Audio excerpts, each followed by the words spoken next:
Amina का बयान है। आमीना जो नबी की माँ है, कहती हैं कि हर औरत मेरे बच्चे को के पास आई, उसने मेरे बच्चे को लिया। कबीले बनु साद से जितनी भी औरतें आई थी, हर औरत मेरे बच्चे के पास से गुजरी। हर एक औरत ने मेरे बच्चे को लिया, दूध पिलाने के लिए तैयार भी हो गई, अपने इलाके में ले जाने के लिए तैयार भी हो गई। लेकिन दौरान गुफ्तगू उसने ये सवाल कर लिया, अय आमीना जरा मुझे इस बच्चे के बाप से तो मुलाकात कराओ, मुझे इस बच्चे के बाप से भी मिलना है। आमीना कहती, मैंने ये जवाब दे दिया, इस बच्चे का बाप इस दुनिया में जिंदा नहीं है। इस बच्चे का बाप तो इस बच्चे के पैदा होने से 2 महीने पहले गुजर चुका। जिस औरत ने बच्चा गोद में लिया, वो औरत जब ये सुनती कि इस बच्चे का बाप जिंदा नहीं, वो बच्चा मेरी गोद में डाल देती, उठाकर रख देती और कहती, आमीना फिर मैं इस बच्चे को दूध कैसे पिला सकती हूँ? मुझे तो अच्छी उजरत चाहिए, अच्छी मजदूरी चाहिए। मैं पाल पोस कर तेरे बेटे को अगर बड़ा करूँ तो मुझे भी तो मुआवजा अच्छा मिलना चाहिए। जब इस बच्चे का बाप है ही नहीं तो तू मुझे क्या मुआवजा दे देगी, क्या बदला दे देगी? हर औरत ने मेरे बच्चे को लिया, जब सुना कि इस बच्चे का बाप जिंदा नहीं, रख दिया मेरी गोद में। आगे का बयान है आमीना का। हलीमा भी मेरे पास से गुजरी, हलीमा ने भी मेरे बच्चे को गोद में ले लिया। लेकिन जब उसने सुना कि इस बच्चे का बाप जिंदा नहीं, तो हलीमा ने भी मेरी गोद में बच्चा रख दिया। सारी औरतें फिर मक्के में और बच्चे ढूंढने लगी, तलाश करने लगी, हलीमा भी ढूंढने लगी। सारी औरतों को बच्चे मिल गए, हलीमा को पूरे मक्का में कोई बच्चा नहीं मिला। सारी औरतों को बच्चे मिल गए, हलीमा को कोई बच्चा ना मिला। मैं इसको थोड़ा सा उल्टा भी बोल सकता हूं, मक्के के सारे छोटे छोटे बच्चों को दूध पिलाने वाली दायाएं मिल गईं, लेकिन मोहम्मद को कोई दाया ना मिली। हलीमा लौट कर आई, उसने सोचा शर्मिंदगी से बचने के लिए कि मेरी सहेलियां मुझे ताने ना मारें कि देखो इसको कोई बच्चा नहीं मिला, खाली हाथ आई और खाली हाथ जा रही, चलो इस बच्चे ही को ले लेते हैं, शायद अल्लाह इसमें कोई बरकत दे दे।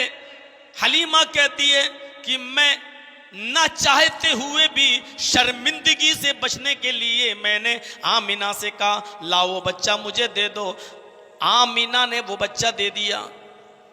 हलीमा सादिया बयान देती है अपना कि जैसे ही मैं उस बच्चे को लेकर सवारी पर बैठी और मैं अपने देहात की तरफ, अपने गांव की तरफ, अपने कबीले की तरफ चलने लगी, मेरी सवारी हवा से बातें करने लगी, जिसको हम अपनी जबान में बोलते हैं।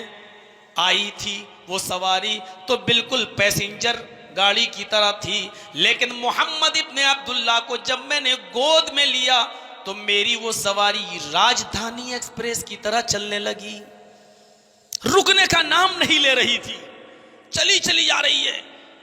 हलीमा की सहेलियां पीछे से चीखती हैं, आए हलीमा जरा रुक जा, आए अबू ज़ुऐब की बेटी जरा रुक जा, आए बिनते अबू ज़ुऐब जरा रुक जा, मुझे भी तो अपने पास आ जाने दे।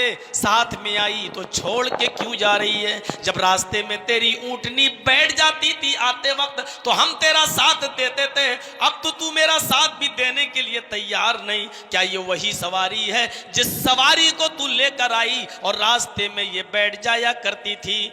हलीमा पीछे मुड़ के कहती है हाँ ये वही सवारी है, पता नहीं क्या हो गया है, ये हवा से बातें कैसे कर रही है, इतनी तेज क्यों बढ़ रही है, रुकने का नाम क्यों नहीं लेती है, इस सवारी को क्या हो गया? और फिर हलीमा का अपना बयान है, काजी सुलेमान मंसूर पूरी नकल करते हैं। हलीमा चीखती हुई कहती है, बाखुदा मुझे तो इस बच्चे में ही कोई बरकत नजर आती है, मुझे तो इस बच्चे का ही कोई चमत्कार नजर आता है।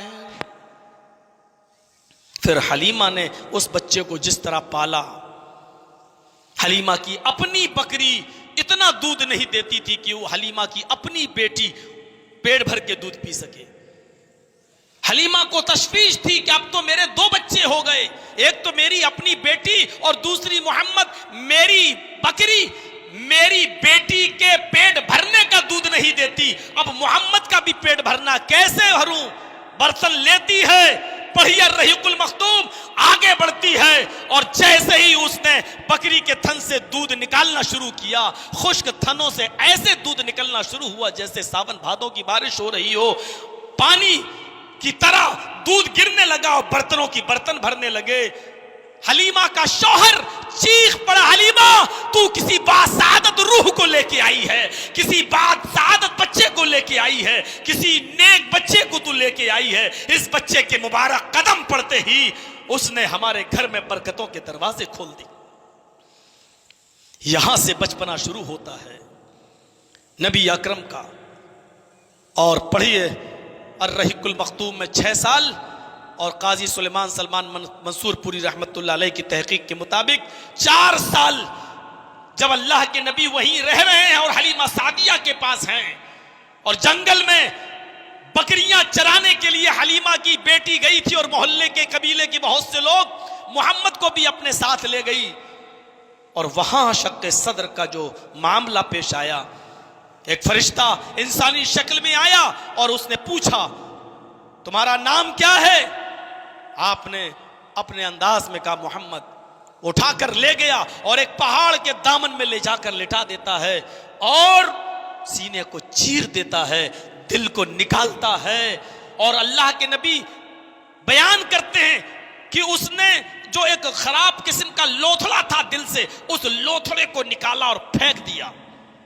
याद रखिएगा, हर इंसान के दिल में वो लोथड़ा होता है। आजकल मेडिकल जो सर्जन हैं, डॉक्टर जो हार्ट का सर्जरी करते हैं, उनसे पूछिए, वो लोथड़ा जो होता है वो सब के अंदर होता है। और उसी लोथड़े के अंदर कीना, कपट, हसद, बुग़्ज़, इनाद, दुश्मनी जो होती है एक दूसरे के खिलाफ, वो उसी लोथड़े में होती है। चूंकि मोहम्मद रसूलुल्लाह का दिल हसद, कीने, बुग़्ज़, इनाद से साफ रखना था, इसलिए उस लोथड़े को निकाला और फेंक दिया। ये तहकीक है काजी सुलेमान मंसूरपुरी रहमतुल्लाह अलैह की। मेरे भाई उस लोथड़े को निकाला और फेंक दिया और फिर दिल को दूसरे फरिश्ते से कहा, इस फरिश्ते ने जमजम का पानी, माए जमजम लाओ। जमजम का पानी लाया गया और जमजम के पानी से नबी अकरम के दिल को धोया गया और फिर वैसे ही दिल में रखकर हाथ फेर दिया गया। नबी अकरम सल्लल्लाहु अलैहि वसल्लम चलने लगे।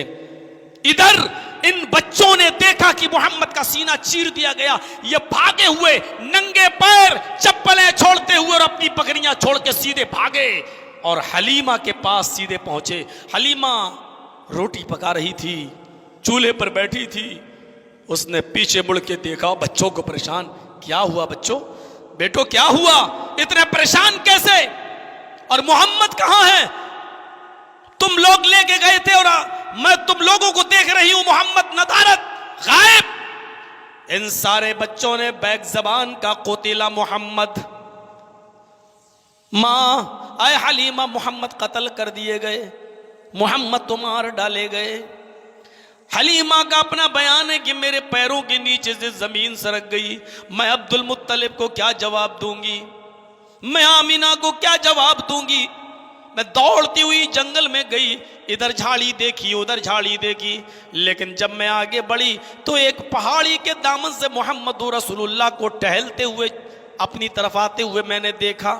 चेहरे का रंग जर्द है, नकाहत और कमजोरी जिस्म पर टपक रही है, दिखाई दे रही है और बहुत ही कमजोर चाल से चले आ रहे हैं। मैंने झट से मोहम्मद इब्ने अब्दुल्लाह को सीने से लगाया और मैंने पूछा, बेटे क्या हुआ?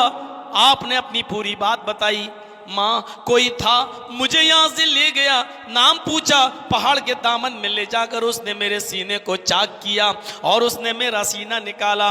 उसने जमजम के पानी से धोया, एक खराब किस्म का लोथड़ा निकाल के बाहर फेंक दिया। माँ मुझे ये सब याद है। हलीमा कहती है, बेटे जब उसने सीना चीरा तो तुम्हें मालूम था? हाँ। जब दिल धो रहा था तो तुम्हें मालूम था? हाँ मुझे सब होश था। हलीमा कहती है, मुझे उस बच्चे की बात पर यकीन नहीं हुआ, ये नई नई चीजें बताने लगा और ऐसे ही मामले इसके साथ होते। मैं डर गई कहीं ऐसा ना हो कि इसको कोई खतरा हो जाए और फिर बाद में आमिना मुझसे बेटा तलब करे और मैं बेटा ना दे सकूं। मैं फिर मोहम्मद को उसकी माँ के हवाले करके आ गई और ये कहकर आई, आमिना मेरा दिल तो नहीं चाहता कि इस बच्चे को वापस करूं, इसने तो खैर व बरकत के दरवाजे मेरे घर में खोल दिए हैं, लेकिन ऐसी ऐसी चीजें बताता है, ऐसी ऐसी बातें बताता है, ऐसे ऐसी चमत्कार बताता है कि मुझे डर है अगर तेरे बेटे को कुछ हो गया तो फिर मैं क्या जवाब दूंगी, अब तुम अपना बेटा संभालो। आमीना का बयान है, मैं 6 साल के थे मोहम्मद, मैं यसरब ले गई।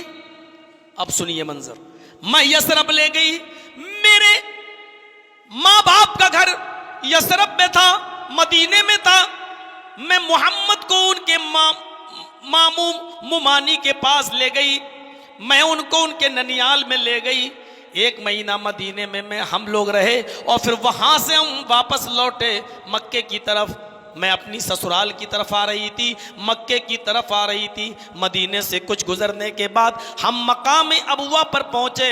मेरे बेटे की उम्र 6 साल थी।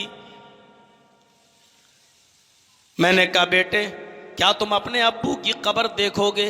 6 साल का बच्चा अब अच्छी तरह जानता है कि मौत क्या होती है और मरते हैं इंसान तो फिर कभी जिंदा नहीं होते हैं। 6 साल के बच्चे मोहम्मद इब्न अब्दुल्ला, माँ आमीना लेकर गई मकाम अबुआ पर, उनके बाप की कब्र को दिखाया। आपने अपने बाप की कब्र को देखा तो आंखों में आंसू आ गए। आप इतना तो समझ चुके थे, इस जगह पर मेरे बाप जो सो रहे हैं अब कभी जिंदगी में यहां से उठेंगे नहीं, जो यहां चला जाता है वो दोबारा नहीं उठता।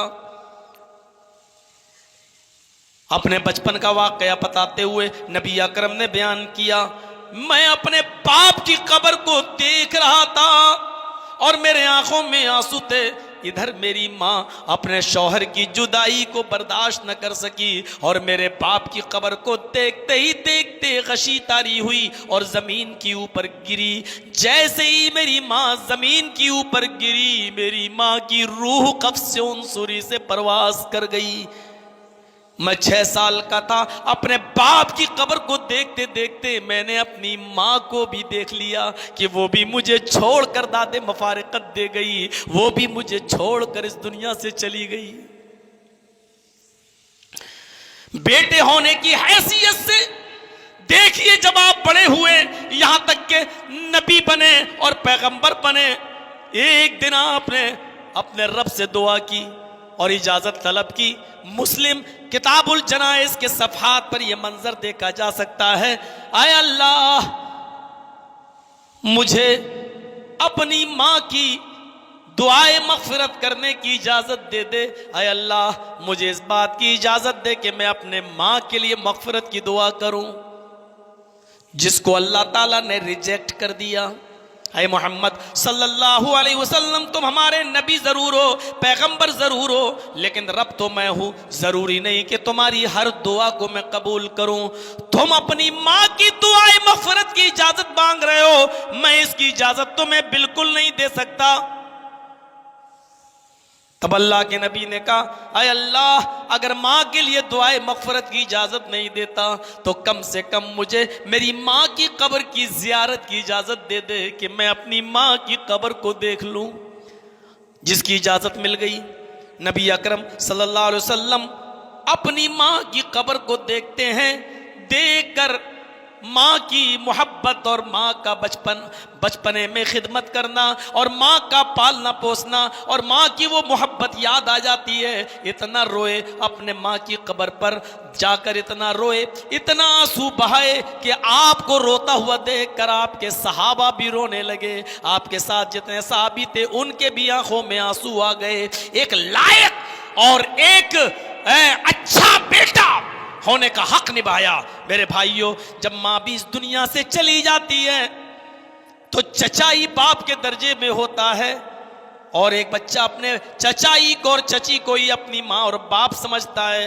मोहम्मद इब्न अब्दुल्ला ने अपने चचा को अपने बाप के दर्जे में रखा और फिर देखिए आपने कई जगह ये फरमाया भी था, जब अब्बास के पैरों में बेड़ियां पड़ी हुई थी और पैर फैलाते थे, बद्र के दिन जब कैद किए गए पैर फैलाते थे तो वो उनको तकलीफ होती थी, तो नबी की आंखों में आंसू आ जाते थे। सहाबा ने पूछा आप क्यों रो रहे हैं, तो आपने यही कहा था कि ये अब्बास मेरा चचा ही नहीं, सिनवाबी, अब्बास मेरे बाप के दर्जे में शामिल हैं, ये मेरे बाप का दर्जा रखते हैं। जब इन्हें तकलीफ होती है तो मुझे भी तकलीफ होती है। जब ये पैर फैलाने में जब ये दर्द महसूस करते हैं तो मुझे भी दर्द होता है। 12 साल की उम्र, मेरे चचा के ऊपर मेरी परवरिश का बोझ, क्यों ना मैं इनके बिजनेसमैन का साथ दूं। मुल्क के शाम तिजारत के लिए जाने लगे, अपने चचा के साथ सफर भी करने लगे, आपका हाथ बटाने लगे। अपने चचा की परवरिश में और उनकी रोजी रोटी में, माशी हैसियत को बरकरार रखने में मोहम्मद रसूलुल्लाह सल्लल्लाहु अलैहि वसल्लम ने बचपन में अपनी बकरियां भी चराई और उजरत पर, मजदूरी पर बकरियां चराई, और जो कीमत, जो मुआवजा मिलता वो अपने चचा को दे देते। मेरे भाइयों, 25 साल की उम्र तक आप बकरियां चराते रहे, ये बिजनेस करते रहे, और 24 और 25 साल के दरमियानी वक्फे में अमानतदारी का नाम सुनती हैं हजरत खदीजा, जिनके 2 शौहर इंतकाल कर चुके थे। उन्होंने मोहम्मद इब्ने अब्दुल्ला को अपना माल देकर मुल्क शाम सफर के लिए भेज दिया, तिजारत के लिए भेज दिया, और मोहम्मद इब्ने अब्दुल्ला ने जो माल बेचा और बेचकर लाए और ईमानदारी के साथ उनको पूरी पूरी कीमत दे दी। इस अमानतदारी ने, इस ईमानदारी ने हजरत खदीजा के दिल को मौम कर दिया। हजरत खदीजा ने अपनी खादिमा के जरिए मोहम्मद इब्ने अब्दुल्ला के पास अपनी शादी का पैगाम भेज दिया और फरमाया, मोहम्मद इब्ने अब्दुल्ला से कह देना मेरी शादी का कोई इरादा नहीं था, मेरे 2 शौहर का इंतकाल हो चुका है, मेरे 2 शौहर से बच्चे भी हैं, मेरी शादी का इरादा तर्क हो गया, लेकिन आपकी अमानतदारी और आपकी ईमानदारी ने मुझे गर्विदा बना दिया है, मैं आपसे निकाह करने के लिए तैयार हूँ। अल्लाह के नबी ने जब ये खबर सुनी तो फरमाया, मैं अपने चचा अबू तालिब से पहले मशवरा करूँगा। अबू तालिब को भी ज़रूरत थी कस्ब माश की। उन्होंने सोचा कि ये खदीजा अरब की बड़ी रईस औरत है, और जब ये मोहम्मद इब्ने अब्दुल्ला मेरे भतीजे के निकाह में आ जाएगी तो इसकी दौलत का कुछ हिस्सा हमें भी मिल जाएगा और हम अपना बिजनेस आगे बढ़ा देंगे। मेरे प्यारे साथियों, इस तरीके से अबू तालिब ने खुद खुतबे निकाह पढ़ाया और मोहम्मद इब्ने अब्दुल्ला का निकाह हजरत खदीजा रजी अल्लाह तआला अन्हा से कर दिया गया। मैं कहना ये चाहता था कि आप अपने माँ के बेटे थे तो वो किरदार भी आपने अच्छा अदा किया, और जब माँ और बाप दोनों नहीं रहे तो मेरे भाइयों अपने चचा के साथ उनके बिजनेस में और उनके कस्बे माश में उनका साथ बटाया। जो अपने चचा और